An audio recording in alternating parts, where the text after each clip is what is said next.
지난 금요일인 5월 5일이 한국에서는 어린이날로 지키는 날입니다. 그래서 한국에서는 5월 첫째 주일을 어린이 주일로 지키기도 합니다. 어린이들에게는 무한한 꿈과 가능성이 있습니다. 비록 어린이 시절에는 보잘것없어 보여도 어린이가 자라서 어떤 훌륭한 인물이 될지 우리는 다 상상도 할 수가 없습니다. 그들 가운데 이 사회의 훌륭한 인물로 성장할 사람도 있고 하나님께 크게 쓰임받는 일꾼으로 성장할 사람도 있습니다. 그렇기 때문에 비록 어린아이가 철부지라 하여도 그들을 격려하고 또 가르쳐주고 사랑으로 품어주어서 훌륭한 사람으로 성장하도록 도와주어야 합니다. 그런데 육신의 어린이도 있지만 영적 어린이도 있습니다. 영적 어린이도 가르치며 격려하며 영적 어른이 되기까지 도와주어야 합니다. 그렇다면 어떤 사람이 영적 어린이일까요? 에베소서 4장 14절에 보면 이렇게 기록을 합니다. 이는 우리가 이제부터 어린아이가 되지 아니하여 사람의 속임수와 간사한 유혹에 빠져 온갖 교훈의 풍조에 밀려 요동하지 않게 하려 함이라. 영적인 어린아이는 사람의 속임수와 간사한 유혹에 잘 빠지는 사람입니다. 그런 사람은 온갖 교훈의 풍조를 따라 요동합니다. 예수를 믿으면서도 세상에 끌려다니는 사람은 영적 어린아이입니다. 히브리서 5장 12절로 14절에는 이렇게 기록을 합니다. 때가 오래되었으므로 너희가 마땅히 선생이 되었을 터인데 너희가 다시 하나님의 말씀의 초보에 대하여 누구에게서 가르침을 받아야 할 처지이니 단단한 음식은 못 먹고 젖이나 먹어야 할 자가 되었도다. 이는 젖을 먹는 자마다 어린아이니 의의 말씀을 경험하지 못한 자요 단단한 음식은 장성한 자의 것이니 그들은 지각을 사용함으로 연단을 받아 선악을 분별하는 자들이니라. 때가 오래되었으므로 너희가 마땅히 선생이 되었을 터인데 라는 말은 예수 믿은 지가 오래되어 이제는 누구를 가르칠 만한 성숙한 신앙을 소유했어야 한다는 겁니다. 그런데 하나님의 말씀의 초보에 대하여 누구에게 가르침을 받아야 할 처지라고 했습니다. 아직 영적 어린아이 수준에 있다는 겁니다. 그래서 단단한 음식은 못 먹고 젖이나 먹어야 하는 자가 되었다고 했습니다. 하나님의 말씀 가운데 어려운 말씀은 깨닫지도 못하고 또 실천하지도 못하는 자라는 겁니다. 이런 자는 의의 말씀을 경험하지 못한 자라고 했습니다. 의의 말씀을 경험하지 못했다는 것은 예수님께서 나의 구주가 되시는 것을 인격적으로 경험하지 못했거나 하나님의 말씀을 따라 인도하심을 받는 삶을 경험해 보지 못했다는 겁니다.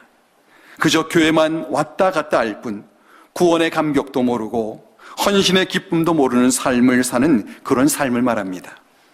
그러나 장성한 자는 지각을 사용함으로 연단을 받아 선악을 분별하는 자들이라고 했습니다.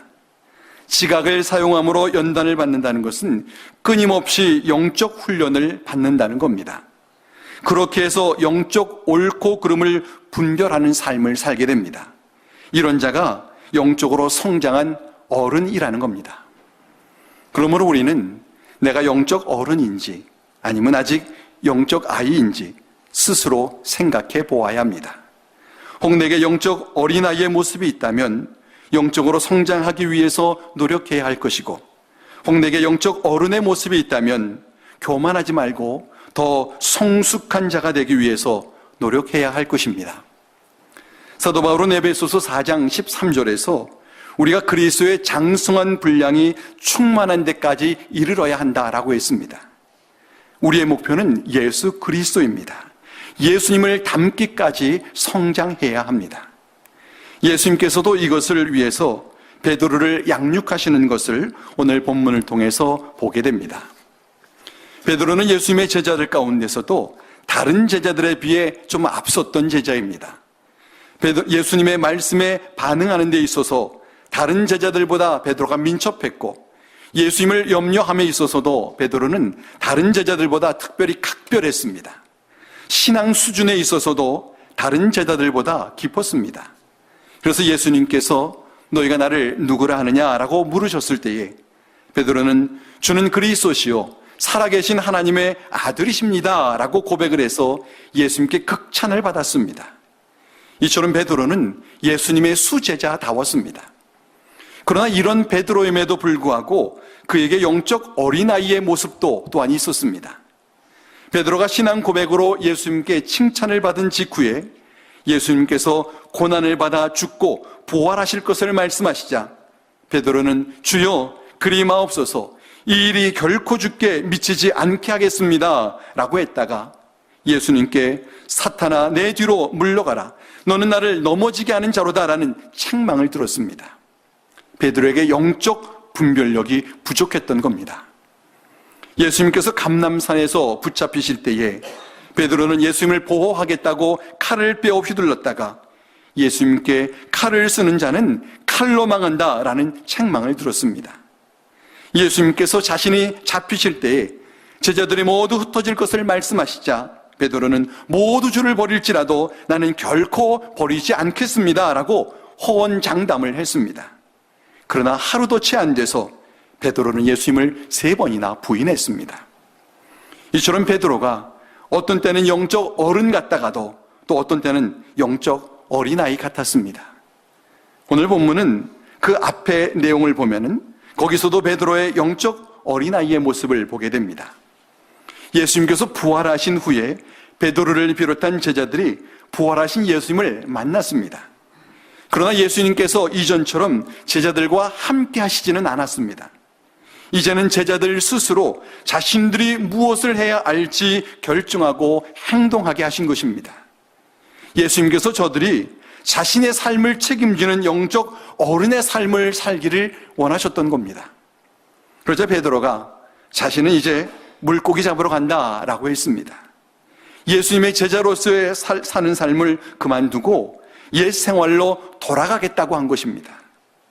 예수님의 제자들 가운데 수제자 역할을 하던 베드로가 그같이 말을 하자 그 말을 들은 도마와 나다나엘과 야고보와 요한과 다른 2 제자들이 우리도 함께 가겠다라며 따라 나섰습니다. 이것이 어린아이들의 모습입니다. 무엇을 해야 할지를 잘 모르고 남이 하면 쉽게 따라합니다. 베드로가 다른 제자들에게 안 좋은 영향을 끼쳤던 겁니다. 그런데 베드로와 제자들은 그날 밤에 열심히 물고기를 잡으려 했지만 한 마리도 잡지를 못했습니다. 아무리 지난 3년 동안 예수님을 따라다니라고 어부일을 안 했다 해도 저들은 전직이 어부인 자들입니다. 그런 저들이 밤새도록 물고기를 잡아서 한 마리도 잡지 못했다는 것은 참 이상한 일입니다. 예수님께서 저들의 옛생활로 돌아간 것을 영적 어린아이 같은 생각으로 보시고 저들을 깨닫게 하시려고 실패의 환경으로 몰아가신 것입니다. 날이 새어갈 때에 예수님께서 바닷가에 서셨는데 제자들은 그분이 예수님인 줄을 알지를 못했습니다. 그러자 예수님께서 얘들아 너에게 고기가 있느냐라고 물으셨습니다. 그래도 저들은 예수님인 것을 알지를 못했습니다. 저들이 그만큼 영적으로 둔했던 겁니다. 저들이 잡은 물고기가 없다라고 하자 예수님께서 저들에게 그물을 배 오른편에 던져라. 그러면 잡을 것이다 하셨습니다. 어부인 저들이 남이 시킨 대로 그물을 던지는 것은 좀 자존심이 상할 일입니다. 그러나 저들은 이미 기가 죽을 대로 죽었습니다. 자신이 따르던 예수님이 죄인처럼 십자가에 달려 죽으셨습니다. 예수님께서 부활하기는 하셨지만 자신들과 함께 계시지도 않고 자신들이 앞으로 무엇을 해야 할지도 잘 모릅니다. 그런데 어부 출신인 저들이 밤새도록 물고기를 잡으려 했지만 한 마리도 잡지를 못했습니다. 저들은 자존감이 떨어질 대로 떨어져 있었습니다. 그래서 모든 것을 체념한 그저 시키는 대로 했던 것입니다. 이처럼 저들은 어느덧 영적 어린아이가 되어버렸습니다. 예수님의 제자로서의 정체성을 잃어버렸고 옛 생활로 돌아왔지만 그것마저 자신의 뜻대로 하지를 못했습니다. 저들이 제자인 것도 아니고 그렇다고 제자가 아닌 것도 아닙니다. 자신이 누구이며 무엇을 해야 하는지를 전혀 알지를 못하고 있습니다. 이것이 저들이 영적 어린아이라고 하는 증거입니다. 이처럼 아무리 훈련받은 자라도 예수님의 제자로서의 정체성을 잃어버리면 영적 힘도 없고 영적 지혜도 없는 영적 어린아이가 됩니다. 사도 바울은 로마서 12장 2절에서 너희는 이 세대를 본받지 말고 오직 마음을 새롭게 함으로 변화를 받아 하나님의 선하시고 기뻐하시고 온전하신 뜻이 무엇인지 분별하도록 하라 하였습니다. 이 말을 바꾸어 말하면은 영적 어린아이가 되지 말고 영적 어른이 되라는 겁니다. 영적 어른은 세상을 따라 살지 않고 하나님의 뜻을 따라 산다는 겁니다. 그러기 위해 하나님의 뜻이 무엇인지 분별해야 하며 살아야 할 것을 말하는 것입니다. 영적인 분별 없이 살면 영적 어린아이가 되어버립니다. 예수님께서 제자들에게 그물을 배 오른편에 던지라 하시자 제자들은 그 말씀대로 그물을 배 오른편에 던졌습니다. 저들이 자신들에게 말씀하시는 분이 예수님이라는 것을 알지를 못하지만 예수님의 말씀을 따르기 시작한 것입니다. 그랬더니 잡힌 물고기가 너무 많아서 그물을 들을 수가 없었습니다. 그때 요한이 예수님을 알아보고는 주님이시다 라고 했습니다. 저들이 영적으로 깨닫기를 시작한 것입니다. 그러자 그 말을 들은 베드로는 너무나 반가워서 바다에 뛰어들어 헤엄쳐서 예수님께로 왔고 다른 제자들도 배를 끌고 육지로 왔습니다. 육지에 올라와 보니 숯불이 피어져 있었고 그 위에는 생선과 떡이 올려 있었습니다. 예수님께서 제자들에게 지금 잡은 생선 좀 가져오라 하셨고 그리고 와서 조반을 먹으라 하시며 떡과 생선을 저들에게 나눠 주셨습니다. 예수님께서 마치 아버지처럼 제자들을 격려하시며 자존감을 세워주시고 어머니처럼 제자들의 먹을 것을 챙겨주시면서 저들의 상한 마음을 살펴주신 것입니다. 이렇게 제자들은 예수님의 돌봄을 받으며 예수님의 제자의 정체성을 조금씩 회복해 가고 있었습니다. 그러나 베드로는 예수님을 보고 바다에 뛰어들어 헤엄쳐서 올 만큼 너무나 반가웠지만 막상 예수님 앞에 와서는 아무 말도 하지를 못했습니다. 전 같으면 베드로가 예수님을 붙잡고 수다스럽게 이런저런 말을 했을 것입니다. 그러나 베드로는 자신이 예수님을 부인한 그 죄송함과 부끄러움 때문에 아무 말도 할 수가 없었습니다. 그러자 예수님께서 그 같은 베드로의 심정을 아시는 듯 먼저 베드로에게 말씀을 걸어주셨습니다. 조반 먹은 후에 베드로에게 요한의 아들 시몬아, 내가 이 사람들보다 나를 더 사랑하느냐라고 물으셨습니다. 예수님께서 이렇게 물으신 것은 세 가지로 해석해 볼 수 있습니다. 첫째는 사람들과 예수님을 비교하는 말입니다. 네가 이 사람들을 사랑하는 것보다 나를 더 사랑하느냐라고 물으시는 것으로 해석할 수 있습니다. 이 말씀은 네가 가족도 버리고 친구도 버리고 정말 나를 따를 수 있겠니? 라고 물으시는 것과 같습니다. 두 번째는 베드로를 다른 사람들과 비교하는 겁니다. 이 사람들이 나를 사랑하는 것보다 네가 더 나를 사랑하느냐라고 물으시는 것으로 해석해 볼 수 있습니다. 베드로가 평소에 자신이 예수님을 제일 사랑한다라고 생각을 했고 모두가 다 주를 버릴지라도 나는 결코 주님을 버리지 않겠습니다라고 했기 때문에 예수님께서 베드로에게 너 그 마음 아직도 변치 않았니? 라고 물으시는 것과 같은 것입니다. 세 번째는 이 사람들이라고 번역된 헬라어 플레온 투톤이라는 단어를 이것들이라고 번역하는 겁니다. 실제로 이 단어는 사람을 가리킬 수도 있지만 사물을 가리킬 수도 있는 단어입니다. 만약 이 단어를 이것들이라는 뜻으로 번역을 한다면 베드로가 소유하고 있는 배나 그물이나 잡은 많은 물고기를 비롯해서 베드로가 누릴 수 있는 안정된 생활을 두고 말씀하시는 것으로 해석할 수 있습니다. 네가 나를 위해 그 안정된 삶을 다 포기할 수 있겠니? 라고 물으시는 것과 같습니다. 문법적으로는 이 세 가지 해석 모두가 다 가능합니다. 그러나 어떤 것으로 해석을 해도 베드로가 대답하기 쉽지 않은 질문입니다.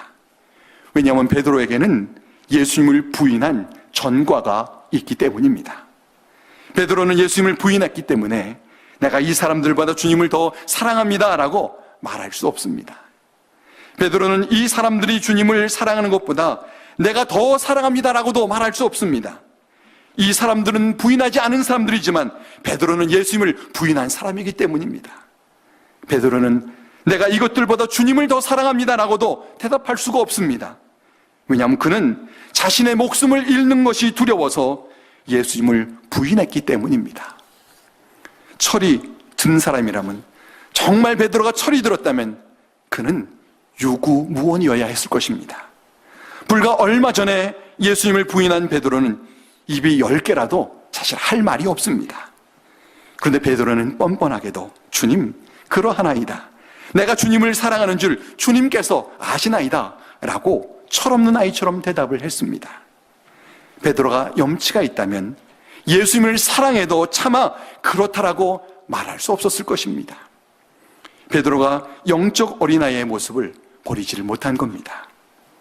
그런데 예수님께서 베드로에게 네가 나를 사랑하느냐라고 3번을 질문을 하셨는데, 첫 번째와 두 번째 질문하실 때 사용하신 이 사랑이라는 단어는 아가페라는 단어입니다.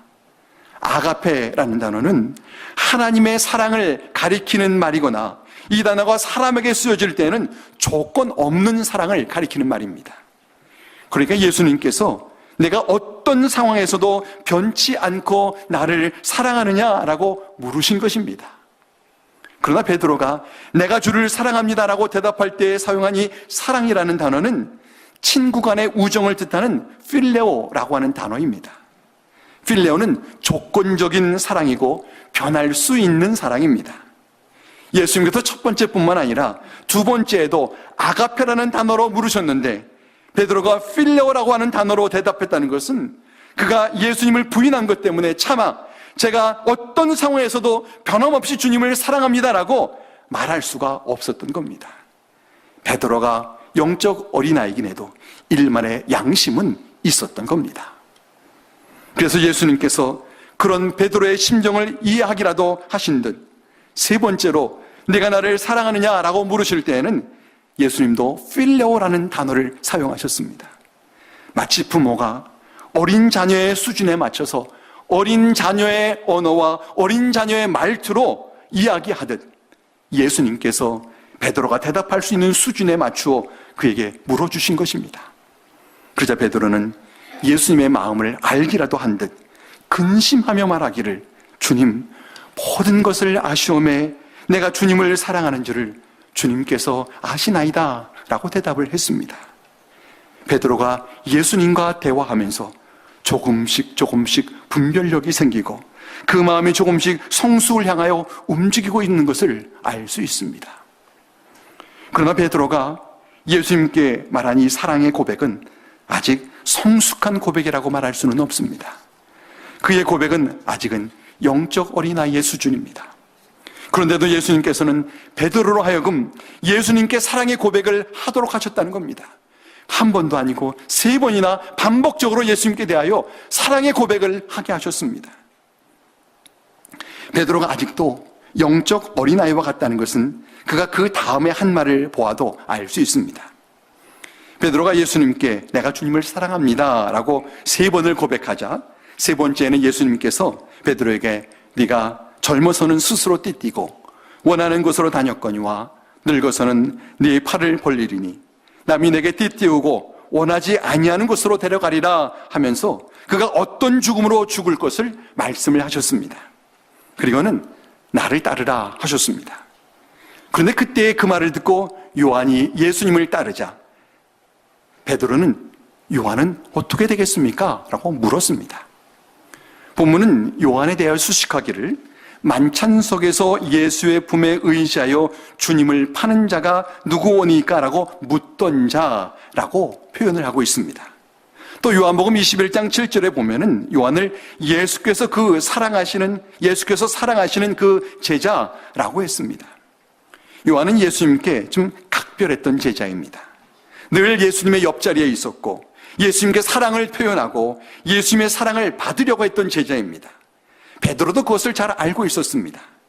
예수님께서 베드로의 죽음에 대하여 말씀하실 때 그가 요한에 대해서 물었다라는 것은 베드로가 요한에 대해서 셈을 내며 그와 비교하며 비교의식에 빠져 있었던 것을 보여줍니다. 이처럼 베드로는 샘많은 영적 어린아이와 같았던 겁니다. 그런데 예수님께서는 그 철부지의 사랑 고백을 듣기를 원하셨다라는 겁니다. 예수님께서 베드로로 하여금 사랑을 고백하게 하시는 것은 그에게 예수님의 어린 양을 먹이는 사명을 맡기시기 위함입니다. 그가 고백을 하는 가운데 그의 영적으로 성장하고 성숙해질 수 있고, 그래서 예수님의 어린 양을 먹이는 사명을 감당할 수 있게 된다는 겁니다. 사랑에는 힘이 있습니다. 예수님을 사랑하면 예수님께서 맡기시는 사명을 감당할 수 있습니다. 사랑이 힘든 일도 감당하게 하면서 점점 그로 성장하고 성숙하게 합니다. 아기 엄마는 연약한 여자이지만 아기 엄마가 되는 순간 놀라운 힘을 갖게 됩니다. 아기를 사랑하기 때문에 팔이 떨어져 나갈 것 같은 그런 고통 참으면서 밤새 아기를 안아 울음을 달래고 잠을 재우곤 합니다. 아기를 향한 엄마의 사랑의 힘은 정말 대단합니다. 이것은 누구라도 마찬가지입니다. 누군가를 위해 희생할 수 있다는 것은 그를 사랑한다는 겁니다. 사랑하면서 희생하게 되고, 사랑하면서 성장하게 되고, 사랑하면서 성숙하게 됩니다. 사랑이 희생하게 하고 수고하게 하고 어떤 힘든 것도 감당하게 합니다.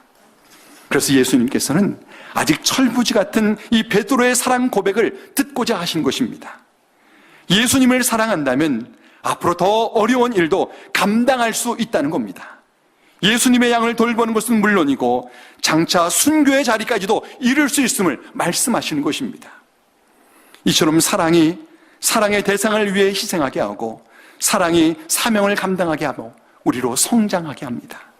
그래서 예수님께서 베드로에게 사랑의 고백을 하게 하셨고 그 고백을 들으려 하신 것입니다. 이처럼 무언가를 하기 전에 먼저 그에 대한 사랑의 고백이 있어야 합니다. 주님께서는 우리도 이와 같이 주님께 대한 사랑의 고백을 하기를 원하십니다. 우리가 영적으로 성장하고 성숙하기 위해서는 주님 앞에 사랑을 고백하는 자가 되기를 원한다는 겁니다. 저는 여러분이 주일 예배당에 오실 때마다 먼저 하나님께 사랑을 고백하시기를 바랍니다. 그래야 바른 예배를 드릴 수 있습니다.